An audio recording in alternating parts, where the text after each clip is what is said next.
Potentially what this season could have been and what it actually was. And choir, I don't think it was as much of a change for you because you kept looking at this face the entire time. But there's a different face over there than we've been here for over 20 years. We all know that, right? And it says a couple of things. First of all, that these people here understand why they're here. It doesn't necessarily depend upon the face that's here. It depends upon the one who watches from above and from within. Amen. And it's been a joy for me to know, and I think I'm not going to say anything that somebody probably hasn't already thought. It's understandable that as we go through a transition like that, it's huge, right? I mean, it's huge. And there's personal connection to people, which is a beautiful thing. I would hope that ministry always carries with it a heart that connects heart to heart, right? I think that's going to sustain things. That's why this ministry is so unique in Southern California.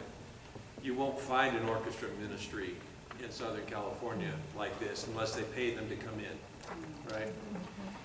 So choir, what I'm saying is this.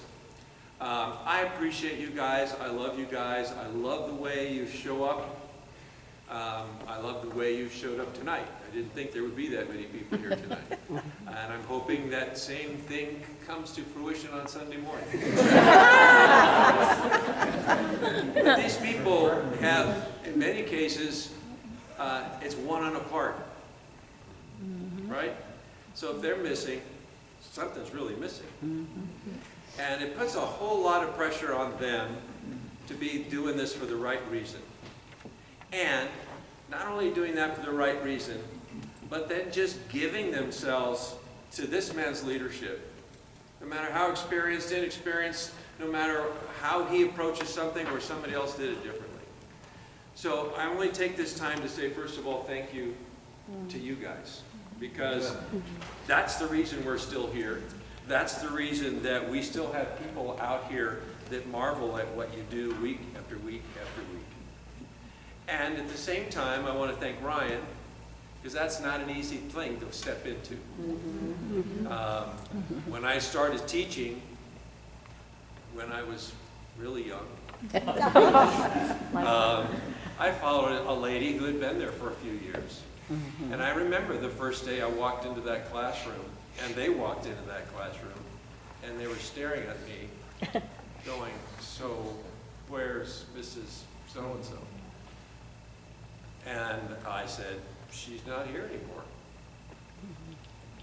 And I remember the silence, but in junior high kids, they're not silent for long. It's like shock, and then it's like, oh man. But it takes perseverance.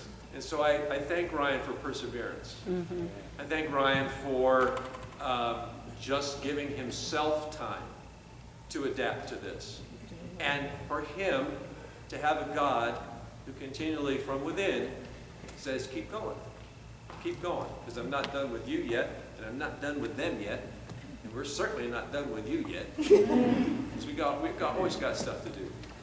But I hope that this Sunday, somehow we can capture a little of that gratitude, not only for one another, but for God who has sustained us through this season. And it could have fallen apart, frankly, it could have. But he wasn't going to let it. More importantly, you weren't going to let it. And my hope is that we can put that in the bank of our head and our hearts and just say, let's let God continue to be the one who pushes us into why we do this regularly. Jesus saved, right? Jesus also sustains. Jesus also empowers through his Spirit. So we're going to proclaim Jesus saves, but we're going to live out the sense that this is Jesus. This is his presence, his grace, working through them, working through him, working through you, working through me. And my hope is that they will celebrate that one way or another. Okay? All right, enough of that. All right.